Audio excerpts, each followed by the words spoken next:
Jake Martinez stepped off the transport ship and felt his boots touch alien ground for the first time. The air on Zirian Prime tasted different. It was thicker than Earth air and had a metallic smell that made his nose wrinkle. Around him, beings from dozens of worlds walked toward a massive structure that rose from the purple, landscape like a crystal mountain dot. The arena was bigger than any stadium Jake had ever seen on Earth. It was made of some kind of clear material that sparkled in the light of 3 suns hanging in the orange sky. The building was so tall that clouds formed around its highest points. Jake had to tilt his head back just to see the top. Other representatives walked beside him on the wide path. Most of them were much bigger than he was. There were creatures with 4 arms, others with scales instead of skin, and some that looked like walking trees with eyes. Jake felt very small among them all. A group of Corvani soldiers stood at the entrance. They were the ones who ran this place. Each soldier was at least 7 feet tall, with dark, shiny skin that looked like armor. They had 4 arms instead of 2, and their faces had sharp parts that clicked when they moved their mouths. Jake had read about them in his briefing files, but seeing them in person was different. They looked at him the way a person might look at a bug.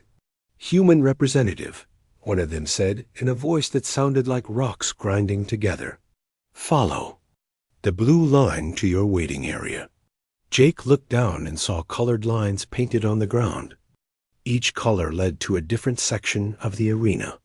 The blue line was the thinnest one. It led to the smallest section. Jake followed it while the bigger aliens followed thicker lines to larger areas. The waiting area was a simple room with metal benches and a large window that looked out into the main arena. Jake sat down and watched as workers prepared the space for the trials. They were setting up cages and testing equipment. Everything was built for beings much larger than humans. Through the window, Jake could see the arena floor. It was made of the same crystal material as the outside walls, but it had been carved with patterns and raised areas that would give fighters different levels to work with. In the center was a massive cage with bars as thick as Jake's leg. Something moved inside it, but he could not see what it was from this distance. Other representatives began filling the waiting areas around the arena. Jake could see them through their windows. Most of them were talking with teammates or advisors. Some were doing exercises to warm up their muscles. A few were sharpening weapons or checking equipment. Jake sat alone with just a small bag containing water and some energy bars. The door to his waiting area opened with a hiss. A Corvani female walked in. She had to duck her head to fit through the doorway. Her 4 arms were covered in what looked like natural armor, and her face had more sharp parts than the soldiers Jake had seen outside. Red markings covered her arms and neck in patterns that probably meant something important in her culture. "So, you are the human," she said. Her voice was deeper than the soldiers had been. "I am Commander Zaradex. I will be your opponent today." Jake stood up. Even standing, the top of his head barely reached her shoulder. "I'm Jake Martinez." Zara looked him up and down. Her mouth parts clicked rapidly, which Jake realized was probably laughter. "This is what Earth sends to represent their entire species? You look like you would have trouble lifting your own body weight." "I've been training for this," Jake said calmly. "Training?" Zara flexed her 4 arms one by one. Each arm was thicker than Jake's leg. "Look at these arms, human. Each one is stronger than your entire body. Look at these hands." She held up hands that could easily wrap around Jake's head. "I could crush your skull like an egg." Jake did not respond. He had learned that arguing with bullies usually made things worse. Instead, he watched how she moved. Her steps were heavy because she was built for power, not speed. When she turned, her body moved as one piece instead of bending at the waist like humans did. "The rules are simple," Zara continued. "Each representative faces their opponent's champion beast using only physical strength. No weapons, no tools, no tricks. Just raw power against raw power. She pointed out the window toward the caged area. That is my champion. A grim stalker that I have raised and trained since it was young. Jake looked where she pointed. Now he could see the creature more clearly. It was huge, with 6 legs that ended in claws the size of dinner plates. Its head was long and narrow, with rows of sharp teeth. Thick, dark fur covered most of its body, except for patches of what looked like natural armor along its back and sides. It has never lost a fight, Zara said with pride.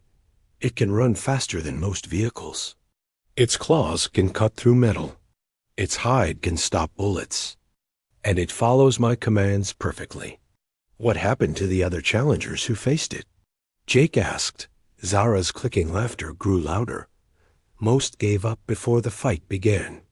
The smart ones, anyway. The few who actually entered the arena. With it, she made a gesture with one of her hands that suggested something being torn apart. And what about your champion? She asked. Where is the mighty beast that Earth has sent to fight mine? Jake looked at her steadily. I don't have a beast. I'm fighting your creature myself. The clicking stopped. Zara stared at him for several seconds. Then the clicking started again, louder than before. She was laughing so hard that she had to lean against the wall. You? She managed to say between clicks. You are going to fight my stalker? A creature that weighs 10 times what you do. A creature with claws that could cut you in half? That's the plan, Jake said. Zara wiped tears from her eyes with one of her hands. This is the funniest thing I have heard in years. Wait until I tell the others. The human thinks he can fight a grim stalker with those tiny arms. She moved closer to Jake and reached out with one of her hands. Before he could move away, she grabbed his upper arm. Her hand wrapped all the way around it with room to spare. Look at this, she said, squeezing gently. I could break this arm without even trying. And you think you can fight a creature that I use for hunting dangerous prey? Jake pulled his arm free. We'll see. Yes, we will see, Zara said. We will see how quickly you run when my stalker is released. We will see how loud you scream when it catches you. We will see how fast you beg for mercy. She walked toward the door, then stopped and looked back. I almost feel sorry for you, human. Your leaders should not have sent someone so weak to represent them. It makes your entire species look bad. After she left, Jake sat back down on the bench. Through the window, he could see Corvani workers making final preparations. Soon, beings from all over the galaxy would watch him face a creature designed for killing. Most of them probably expected him to die quickly. Jake opened his bag and took out a water bottle. His hands were steady as he drank. He had known this would be difficult from the moment he volunteered. Earth needed allies, and the Corvani Empire controlled this part of the galaxy. The only way to earn their respect was to prove human worth in their arena. He looked out at the grim stalker again. It was pacing inside its cage, occasionally looking up at the windows where the representatives waited. When its eyes found Jake's window, it stopped pacing and stared directly at him. Jake stared back, studying the way it moved, the way it held. Its head, the way it distributed its weight on those 6 powerful legs. Somewhere in the arena, horns began to sound. It was time for the trials to begin. The horns grew louder as Jake watched thousands of beings fill the arena seats. The crystal walls let him see everything clearly. Aliens of every shape and size took their places in sections marked by different colors. The largest section was filled with Corvani. Their clicking and chittering sounds echoed through the arena like rainfall on metal. A voice spoke through hidden speakers in a language Jake did not understand. Then it switched to the common galactic tongue at all space-traveling species. Learn it. Welcome to the annual combat trials of Zarian Prime. Today, representatives from 12 worlds will prove the strength of their species. The rules are ancient and simple. Defeat your opponent's champion using only the body your species gave you. No weapons. No tools, only strength, speed, and will. Jake watched as the first match began. A creature that looked like a giant mantis faced off against something that resembled a walking boulder with arms. The mantis moved incredibly fast, but every strike bounced off the boulder creature's thick hide. In the end, the boulder simply grabbed the mantis and squeezed until it gave up. The crowd cheered for the winner. Jake noticed that the Corvani section cheered the loudest. They seemed to enjoy watching displays of raw physical power. The second match was between a being covered in spikes and another that looked like it was made of liquid metal. The spike creature tried to stab its opponent, but the metal being just flowed around each attack. Eventually, the metal creature wrapped around the spike being like a blanket and lifted it off the ground. Unable to move, the spike creature had to surrender. Jake studied each match carefully. He watched how different body types moved and fought. He paid attention to what worked and what did not. Most importantly, he noticed that every winner had used their opponent's attacks against them in some way. Enjoying the show, little human? Jake turned to see Zara standing outside his waiting area. She was not alone. 3 other Corvani had come with her. All of them were looking at Jake through the window like he was an animal in a zoo. "These are my fellow commanders," Zara said. "I told them about our upcoming match. They wanted to see Earth's mighty warrior for themselves." The other Corvani clicked among themselves. Jake could not understand their language, but their tone made it clear they were making jokes about him. "Commander Vex thinks you might actually be a juvenile of your species," Zara said, pointing to the largest of her companions. "Surely your adults are bigger than this?" "I'm 28 years old," Jake said, "fully grown." This caused even more clicking laughter. Commander Vex spoke in the common tongue with an accent so thick Jake could barely understand him. "This size is adult." "Human? My younglings are bigger than this adult human." "Show them your muscles, human," Zara said. "Show them the mighty strength that Earth has sent to impress us." Jake did not move from his bench. "I'd rather save my energy for the match." "Energy?" The third Corvani, who had not spoken yet, stepped closer to the window. "What energy could something so small possibly have? You look like you would get tired just walking across this room." "Commander Koth has a point," Zara said. "Perhaps we should change the rules for your match. Instead of fighting my stalker, maybe you could try to lift a weight that one of our children could handle easily." The other Corvani found this hilarious. Their clicking grew so loud that other representatives in nearby waiting areas looked over to see what was happening. Jake remained silent. He had learned long ago that bullies wanted reactions. The more upset you got, the more they enjoyed themselves. Instead of responding to their taunts, he continued watching the matches in the arena. The fourth match was just ending. A creature with tentacles instead of arms had defeated something that looked like a walking tree by wrapping around its legs and making it fall over. The crowd cheered, but Jake noticed something interesting. The tentacle creature had won not by being stronger, but by being smarter about where and how it applied its strength. "Look at him," Zara said to her friends. "He is so scared he cannot even speak. I almost feel bad about what my stalker will do to him." "Perhaps we should call off the match," Commander Vex suggested. "It would not be honorable to allow such a weak creature to face a true predator." "No," Zara said firmly. "The rules are clear. Every species must face the trial. If Earth sent someone too weak to compete, that is Earth's problem, not ours." Jake finally spoke without looking away from the arena. "I'm not too weak to compete. I'm here, aren't I?" The Corvani went quiet for a moment. Then their clicking laughter started again, louder than before. "Did you hear that?" Zara asked her companions. "The little human thinks being here is the same as being able to compete. Wait until he sees what real competition looks like." In the arena, the fifth match was beginning. This one was different from the others. Instead of two creatures fighting each other, a single representative faced a mechanical opponent controlled by the arena's computers. The machine was built to test pure physical strength. It would push, pull, and try to overpower whoever challenged. It thought the representative was from a world Jake had never heard of. It looked somewhat like a human, but was much taller and covered in thick, dark fur. Its arms were longer than human arms, and its hands ended in claws instead of fingers. The machine attacked immediately.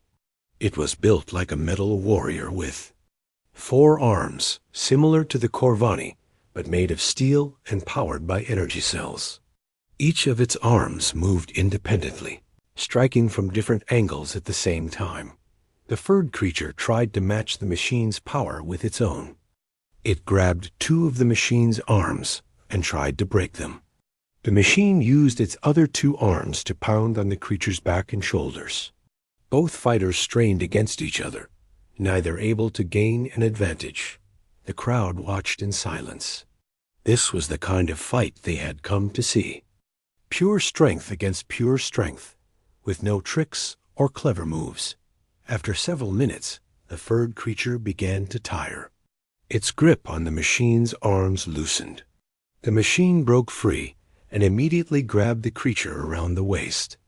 With a sound like breaking stone, it lifted the creature above its head and threw it across the arena floor. The creature hit the crystal wall hard and slid to the ground. It tried to get up, but could not. The match was over. Jake watched medics rush out to help the defeated representative. The creature was alive but badly hurt. Its left arm hung at an odd angle, and dark blood stained its fur. "That machine is set to half power for these trials," Zara said, her voice full of satisfaction. "At full power, it could tear that creature apart, and that creature is 3 times stronger than you are, human." Jake said nothing. He was thinking about what he had just seen. The furred creature had tried to match the machine's strength directly. It had failed because the machine was simply more powerful. But what if someone tried a different approach? "Your match is next," Commander Koff announced. "I hope you have made peace with whatever gods your species worships." The other Corvani clicked their agreement. They were already talking about what they would do after Jake's quick defeat. Zara mentioned a celebration feast where they would tell stories about the weak human who thought he could fight a grim stalker. Jake stood up and stretched his arms and legs. His muscles felt loose and ready. He had been preparing for this moment for months, not just with physical training, but with study and planning. "Time to go, little human," Zara said. "Try not to embarrass your entire species too badly." As Jake walked toward the arena entrance, he could hear the Corvani commanders still laughing behind him. Their clicking echoed off the crystal walls. Like the sound of breaking glass, the arena floor felt different under Jake's feet than the waiting room had. The crystal was slightly rough, giving good grip for running or fighting. The raised areas and carved patterns created shadows and hiding spots. The massive cage in the center dominated everything, but Jake noticed there were other features too. Pillars, slopes, and gaps that could be used by someone who knew how to use them. The crowd noise grew deafening as Jake walked to his starting position. Thousands of aliens were on their feet, eager to see what would happen when the small human faced the mighty grim stalker. The arena fell silent as Jake reached his starting position. He stood 30 feet away from the massive cage that held Zara's grim stalker. The creature paced back and forth inside, its 6 legs moving in a pattern that reminded Jake of a spider. Each step made clicking sounds as its claws touched the crystal floor. Up close, the stalker was even more frightening than it had looked from the waiting room. Its body was 12 feet long and 6 feet tall at the shoulder. Dark fur covered most of it, but Jake could see patches of what looked like natural armor plating along its spine and sides. Its head was narrow and wolf-like, but much larger, with ears that swiveled to track sounds and eyes that glowed with a pale yellow light. "Ladies and gentlemen," the arena announcer's voice boomed across the crystal space. "Our final match of the day. From the Corvani Empire, Commander Zarathex presents her champion, the grim stalker known as Shadow Death. This magnificent predator has never known defeat in 37 battles." The crowd cheered loudly. Jake could see Corvani in the stands, holding up banners with Zara's name on them. Some were already celebrating as if the match was over. Representing the planet Earth, we have Jake Martinez. He fights without a beast champion, representing his species through personal combat. The cheering stopped. The arena became so quiet that Jake could hear his own heartbeat. Then, slowly, the laughter began. It started with a few Corvani clicking, then spread to other sections. Soon, thousands of aliens were laughing at the idea of a human fighting a grim stalker alone. Zara stood at the edge of the arena in a special commander's box. She had 4 different remote controls in her hands. Each one used to give commands to her beast. She raised one of them above her head and shouted something in the Corvani language. The crowd cheered again. "The rules are simple," the announcer continued. "The match ends when one opponent surrenders, becomes unable to continue, or ... They. Announcer paused, or dies. Commander Dex, release your champion." Zara pressed a button on one of her remotes. The cage door swung open with a loud clang. For a moment, nothing happened.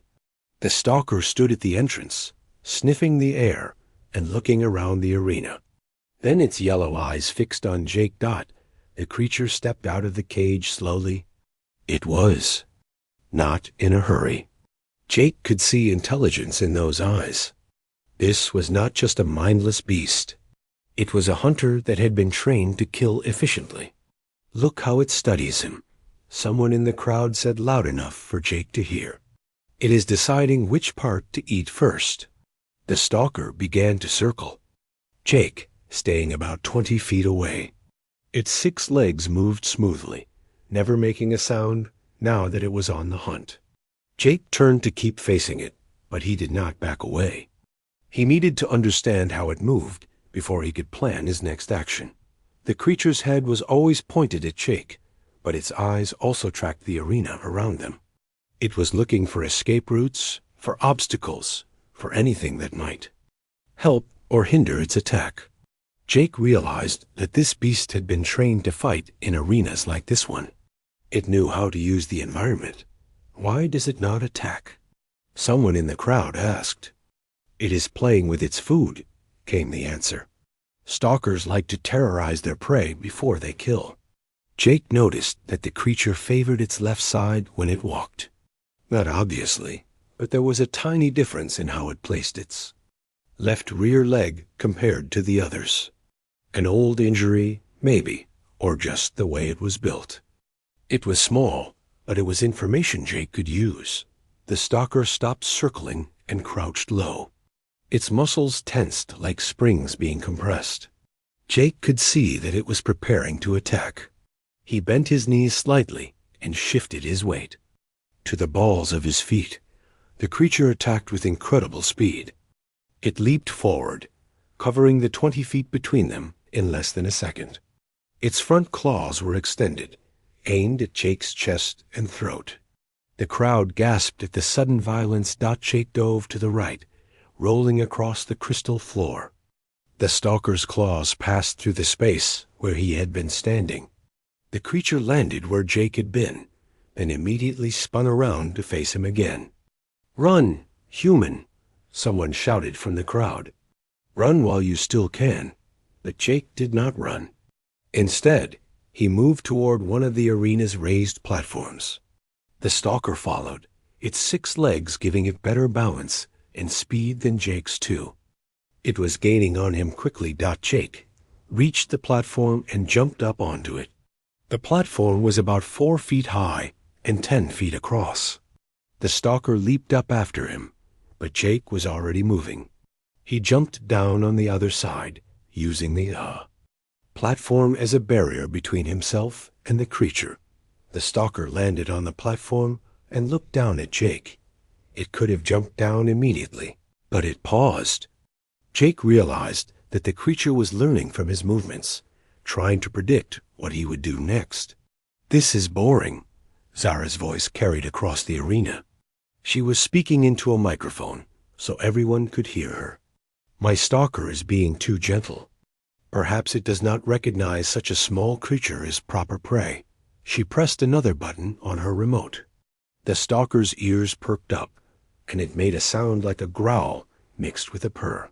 Jake guessed that Zara had just given it a command to be more aggressive. The creature jumped down from the platform, but instead of chasing Jake, it began to circle the platform. Jake realized it was trying to trap him. If he stayed on one side, the stalker would eventually corner him against the arena wall.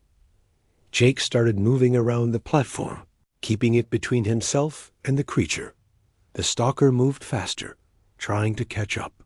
For several minutes, they played this game of cat and mouse, with Jake always staying just out of reach. The crowd was getting restless. They had come to see a fight, not a chase scene. "Coward!" Someone shouted. "Stand and fight. This is what humans do." Another voice called out. "They run from everything." Jake ignored the insults. He was learning about his opponent with every passing second. The stalker was fast, but it got tired when it had to change direction quickly. Its 6 legs were an advantage for straight-line running, but they made sharp turns more difficult. The creature suddenly changed tactics. Instead of chasing Jake around the platform, it jumped on top of it again. From this higher position, it could see Jake no matter which way he moved. It also gave the stalker a better angle for jumping attacks. Jake moved closer to the platforms. "Base." The stalker crouched, ready to leap down at him.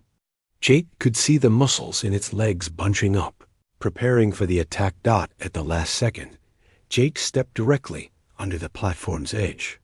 The stalker jumped, but Jake was no longer where it expected him to be. The creature landed hard on the crystal floor, its claws scraping for grip. Jake was already moving. He ran toward another part of the arena where several pillars stood close together. The stalker recovered quickly and gave chase, but Jake had gained a few precious seconds. "Enough of this." Zara's voice boomed across the arena. "Stalker hunting. Mode 7. The creature stopped running and stood perfectly still. Jake had never seen it do this before. For a moment, he thought something was wrong. Then the stalker raised its head and made a sound unlike anything Jake had ever heard. It was not a roar or a growl. It was a hunting call, long and low, that seemed to vibrate through the crystal floor and walls. The sound made Jake's bones ache and his teeth hurt. Several aliens in the crowd covered their ears and looked uncomfortable. When the sound ended, the stalker looked directly at Jake. Its yellow eyes seemed brighter now, and its movements were different. More focused, more deadly. "Now you will see what a real predator can do," Zara announced. "Hunting Mode 7 is reserved for the most dangerous prey. My stalker will not stop until you are dead." The creature began moving toward Jake again, but this time it was different. It no longer circled or hesitated. It came straight at him with the confidence of a hunter that knew its prey could not escape. Jake backed toward the pillars, but he could see that the stalker was not going to give him time to reach them. The creature was closing the distance too quickly. The crowd sensed that the real fight was about to begin. They rose to their feet, cheering and shouting. Jake could hear Zara's laughter above all the other sounds. The stalker gathered itself for one final killing leap. The grim stalker launched itself through the air with all 6 legs pushing off the crystal floor. Its claws were spread wide, ready to tear Jake apart. The creature's yellow eyes blazed with hunting fury as it flew toward him like a living missile. Jake did not run this time. Instead, he did something that no one in the arena expected. He stepped forward, directly into the path of the attacking beast. The crowd gasped. Several aliens stood up so quickly they knocked over their seats. Even Zara stopped laughing and leaned forward in her commander's box, confusion replacing the confidence on her face. "What is he doing?" someone shouted. "He's running toward it." Jake dropped low as the stalker reached him. The creature's front claws passed over his head by inches. Its massive body blocked out the arena lights as it sailed overhead. But Jake was not trying to avoid the attack completely. He was positioning himself for something else entirely. As the stalker's body passed over him, Jake reached up and grabbed the creature's 2 front legs just above the claws. His hands locked around the thick, muscular limbs with a grip he had practiced thousands of times in training. The stalker was moving fast, probably 40 miles per hour when it jumped. All that speed and weight was now connected to Jake through his grip on its legs. But instead of trying to stop the creature or hold it back, Jake used its own momentum. He planted his feet firmly on the crystal floor and twisted his entire body to the right. At the same time, he pulled down on the stalker's front legs while pushing up with his legs and back. It was a move that used leverage, timing, and the creature's own attacking force. The physics were simple but effective. The stalker had been flying in a straight line, expecting to land on Jake and tear him apart. But Jake had changed the direction of that force by becoming a pivot point. Instead of continuing forward, the creature's momentum carried it up and to the side. The arena went completely silent except for the sound of the stalker's confused growl as it realized it was no longer in control of its movement. Its 6 legs scrambled for purchase in empty air as Jake redirected its entire body weight. Jake completed the throw by releasing the creature's legs at exactly the right moment. The stalker flew through the air in a direction it had never intended to go. Its body tumbled end over end, claws flailing uselessly as it tried to right itself. Zara had been standing confidently at the edge of her commander's box, expecting to watch Jake's death. She was leaning over the railing, her 4 arms resting on the barrier as she enjoyed her anticipated victory. She was not paying attention to where her beast was flying. The grim stalker, all 12 feet and 800 pounds of it, crashed directly into Zara's commander's box. The impact was tremendous. The crystal railing exploded into fragments. As the creature's body slammed into it, Zara had just enough time to look up in shock before her own battle beast collided with her. The force of the impact sent both alien, warrior, and creature tumbling across the floor of the command box. Zara's ceremonial armor cracked and split as the stalker's weight pinned her down. Her 4 arms flailed as she tried to push the confused and angry beast off of her. The stalker, disoriented from its unexpected flight and crash landing, did what any confused predator would do. It lashed out at whatever was closest to it. Unfortunately for Zara, that was her. The creature's claws, designed to tear apart prey, began shredding Zara's armor and the decorative cloth beneath it. It was not trying to hurt her on purpose, but it was panicked and trying to escape from what it thought was another attacker. "Get it off me!" Zara screamed in a common tone. "Someone help me!" The other Corvani commanders in nearby boxes stood, frozen in shock. They had never seen anything like this happen before. Their mighty battle beast, trained from birth to be the perfect killer, had been thrown like a toy by a creature they had been mocking moments earlier. Jake stood in the center of the arena, breathing hard but uninjured. His clothes were torn and dirty from rolling on the crystal floor, but he was completely unhurt. He watched as Corvani guards rushed into the commander's box to help separate Zara from her own beast. The crowd was absolutely silent. Thousands of aliens sat in their seats, staring at the scene in disbelief. Many of them were rubbing their eyes, wondering if they had seen correctly. The stalker finally untangled itself from Zara and stood up in the commander's box. It shook its head and looked around, trying to figure out what had happened. When it saw Jake standing in the arena below, it made a low growling sound and started to climb over the broken railing. "No!" Zara shouted from where she lay on the floor. Her armor was in tatters, and her ceremonial clothing was nothing but strips of torn fabric. "Stay. Do not attack." The stalker paused, confused by the conflicting signals it was receiving. Its training told it to continue fighting until its opponent was defeated, but its master was telling it to stop. Jake called up to the creature, his voice carrying clearly in the silent arena. "It's over. The match is finished." The stalker looked at Jake, then at Zara, then back at Jake.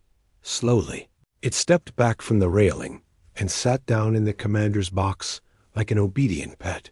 The arena judges, a group of elderly Corvani who had been watching from a special platform, conferred among themselves in hushed tones.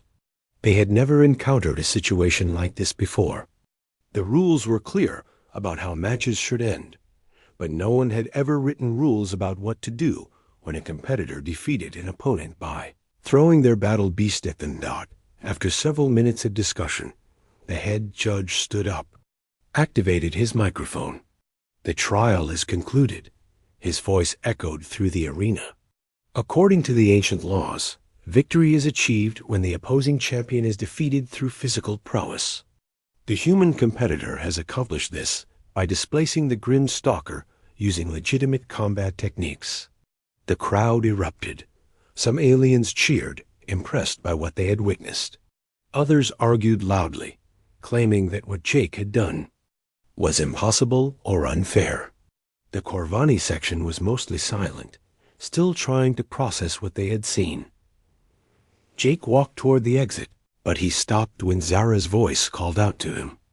"Wait," she shouted from the commander's box. Corvani medics were helping her sit up, checking her for injuries.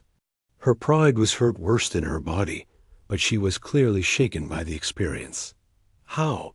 she demanded. "Your arms are so thin. Your body is so weak. How did you throw my stalker? It weighs 10 times what you do." Jake looked up at her. "I didn't throw your stalker. I redirected it." "What does that mean?" Zara asked. "It means I used your beast's own strength against it," Jake explained. "When something that heavy is moving that fast, it has tremendous force. I just changed where that force was going." One of the arena judges had been listening to this conversation. He leaned forward with interest. "Explain this technique, human. How can a weaker being redirect a stronger one?" Jake thought for a moment, trying to find words that would make sense to aliens who had never needed to learn such things. "On my world, we have a saying. The harder you push, the easier it is to pull you off balance. Your stalker was pushing very hard when it attacked me. That made it easy to pull it off balance." "But you are so small," another judge said. "Where did you get the strength to move such a large creature?" "I didn't need to be stronger than the stalker," Jake said. "I only needed to be stronger than the force holding it on its intended path. When something is flying through the air, there's nothing holding it on that path except momentum. Change the direction of the momentum, and you change where it goes." The judges looked at each other with expressions Jake could not read. Finally, the head judge spoke again. "You used your opponent's strength as a weapon against them?" "Yes," Jake said simply. "And this is a common technique among your species?" Jake shrugged. "We call it judo, or aikido, or just basic physics. When you're smaller and weaker than your opponent, you have to be smarter about how you fight." The crowd had gone quiet again, listening to this exchange. Jake could see that many of the aliens were thinking hard about what they had heard. Interesting, the head judge said. Very interesting indeed. Jake walked toward the arena exit while the crowd buzzed with confused conversations. Aliens were talking to each other in dozens of different languages, trying to understand what they had just witnessed. Some were arguing about whether what Jake had done was legal according to the ancient rules. Others were asking their neighbors to explain how such a small creature could defeat something so much larger behind him. Corvani guards were still helping Zara out of the wreckage of her commander's box. Her ceremonial armor was completely ruined, hanging off her in broken pieces. The fabric underneath was torn into ribbons. Her 4 arms had scratches from her own beast's claws, and her face showed a mixture of pain and humiliation.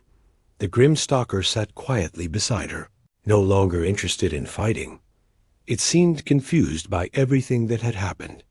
Jake could see that the creature was not hurt, just bewildered. It kept looking back and forth between Zara and the arena floor where Jake had been standing. "Human!" Zara's voice cracked as she called out. "Come back here." Jake stopped and turned around. Zara was leaning heavily on 2 guards, but she was determined to speak with him before he left. "This is not over," she said, her voice carrying across the arena. "What you did was a trick, a fluke. It proves nothing about your species' strength." Jake walked back toward the commander's box. The arena had grown quiet again as everyone waited to hear what he would say. "You're right," Jake said calmly. "It wasn't about strength." This response seemed to surprise Zara. She had expected him to argue or boast about his victory. "Then what was it about?" she demanded. "Understanding," Jake replied. "I spent time watching your stalker move. I learned how it attacked, how it balanced, how it used its momentum. Once I understood those things, I could work with them instead of against them." "Work with them?" Commander Vex, who had been watching from a nearby box, leaned forward. "What does that mean?" Jake pointed to the stalker, who was now grooming itself like a giant cat. "Your beast is incredibly strong and fast. Those are advantages when fighting something that tries to match strength with strength. But they become disadvantages when fighting something that redirects that strength." "Impossible," Commander Koth said from another box. "Strength is always an advantage." "Not always," Jake said. "The stronger and faster your opponent is, the more force they put into their attacks. The more force they put into their attacks, the more force you have available to redirect. In a way, your stalker's greatest strengths made my technique more effective, not less." The arena judges had been listening to this conversation with great interest. The head judge activated his microphone so that everyone in the arena could hear his questions. "Human Jake Martinez," he said formally, "you claim that your opponent's advantages actually helped you defeat them. Explain this more clearly." Jake looked up at the judge's platform. "If the stalker had attacked me slowly and carefully, I wouldn't have been able to throw it. There wouldn't have been enough momentum to work with.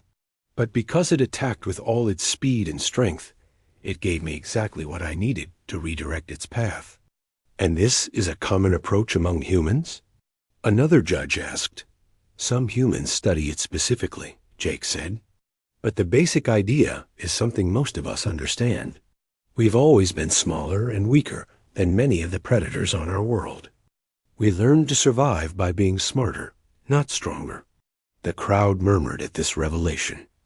Many of the aliens had assumed that humans were the dominant predators on Earth, the way Corvani were the dominant species on their world. "You are prey animals?" Commander Vex asked, sounding shocked.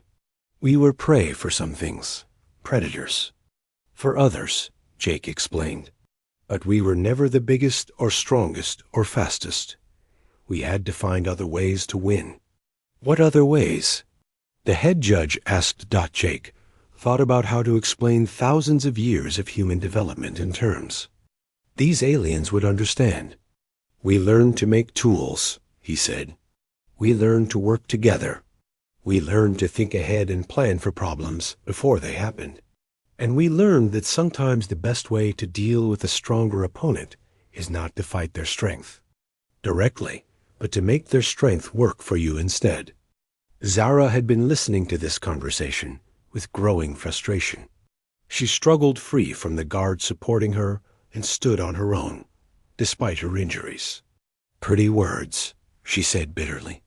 "But words do not change what happened here. You got lucky, human.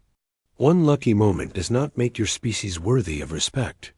Jake looked at her for a long moment. "You're right that it was just one moment, but it wasn't luck." "Then what was it?" Zara demanded. "Preparation," Jake said. "I've been training for this moment for 2 years.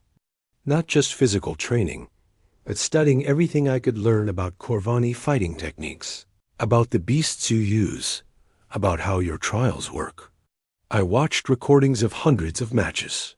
I practiced the movements I would need thousands of times." "You studied us?" Commander Koth sounded surprised. "Of course I did," Jake said. "Earth wants to build good relationships with the Corvani Empire. That means understanding how your culture works, what you value, what you respect. These trials are important to you, so they became important to me too." The head judge leaned forward with interest. "Then what did you learn about what we value?" Jake chose his words carefully. "You value strength and courage. You value directness and honesty. You value the ability to face dangerous opponents without backing down. You respect those who can prove themselves in combat. And yet you use tricks and cleverness instead of meeting our champion with honest strength," Zara said accusingly. "I used the tools my species gave me," Jake replied. "You used the tools your species gave you. Your species gave you 4 strong arms, thick armor-like skin, and the ability to train powerful beasts. My species gave me intelligence, adaptability, and the ability to learn from observation. We both used what we had." The arena had become completely quiet, even the smallest. Conversations had stopped as aliens throughout the crowd strained to hear every word of this exchange. "But your tools are not honorable tools," Commander Vex said. "They rely on deception and trickery." Jake shook his head. "There was no deception. I didn't hide what I was doing or pretend to be something I wasn't. Everyone could see exactly what I did. I redirected your champion's attack using leverage and momentum. Those are forces that exist in nature. I just understood how to use them." "Forces that exist in nature," the head judge repeated thoughtfully. "You are saying that your technique works with natural laws rather than against them?" "Exactly," Jake said. "Everything follows the same physical laws. Gravity, momentum, leverage, balance. These things work the same way for every species on every world. Understanding those laws and using them effectively isn't trickery. It's wisdom." One of the younger judges spoke up. "And humans study these laws specifically for combat?" "We study them for everything," Jake said. "Building, transportation, medicine, art, entertainment. Understanding how forces work helps us accomplish things that would be impossible with strength alone." The crowd was murmuring again, but the tone was different now. Instead of mockery or confusion, Jake could hear what sounded like genuine interest and even respect. Zara struggled to her feet, still refusing help from the guards. "So what happens now, human? You have won your trial. You have embarrassed me in front of the entire Empire. Are you satisfied?" Jake looked at her seriously. "Unsatisfied that I represented my species as well as I could. But I'm not happy that you were hurt or embarrassed. That wasn't my goal." "Then what was your goal?" she asked. "To show that humans can be valuable allies," Jake said. "To prove that we have something to contribute to the galactic community, even if we're not the biggest or strongest species around. The head judge stood up and activated his microphone one final time. The trial is concluded. Jake Martinez of Earth is declared the victor. His technique was unusual, but completely within the bounds of our ancient laws. The use of an opponent's strength against them is a legitimate combat method. The judge paused and looked directly at Jake. More importantly, this human has demonstrated something we have not seen before in these trials. He has shown us that there are different kinds of strength and different ways to achieve victory. This is a lesson the Corvani Empire will remember. The crowd erupted in applause. Not everyone was clapping, but enough aliens were cheering that the sound echoed through the crystal arena like thunder. Jake could see beings throughout the crowd turning to their neighbors and having animated discussions. As Jake finally reached the exit, he heard Zara call out one last time. Her voice was no longer angry or mocking. Instead, she sounded curious. "Human," she said. "Jake Martinez. When you return to Earth, will you teach others these techniques you used today?" Jake turned back and smiled. "Commander Vex, on Earth, we have schools where anyone can learn these techniques. If the Corvani Empire is interested in cultural exchange programs, I'm sure we could arrange for some of your people to visit and learn." Zara stared at him for a long moment. Then, to everyone's surprise, she began to click. But this time, it wasn't the clicking of mockery. It was the Corvani sound of genuine amusement and respect.